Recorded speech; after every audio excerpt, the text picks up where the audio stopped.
现代台语版圣经撒母耳记上卷第31章。费斯人攻击以色列人，以色列人战败逃走，伫基利波山死真侪人。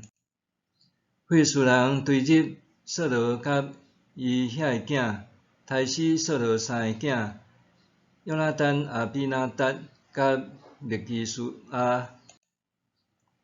扫罗受到猛烈的攻击，伊互射箭的人发现射着，受伤真伤重。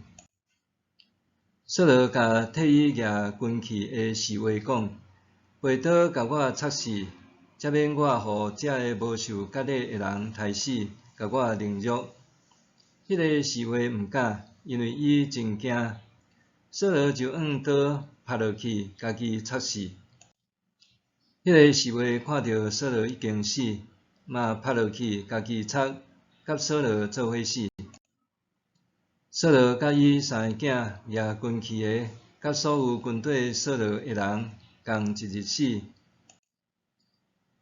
伫亚述列山谷迄边，甲伫约旦河东边的以色列人，看到因的军队已经逃走，扫罗甲伊的囝嘛拢战死，就放城逃走。非利士人就来占遐个城，伫遐徛起。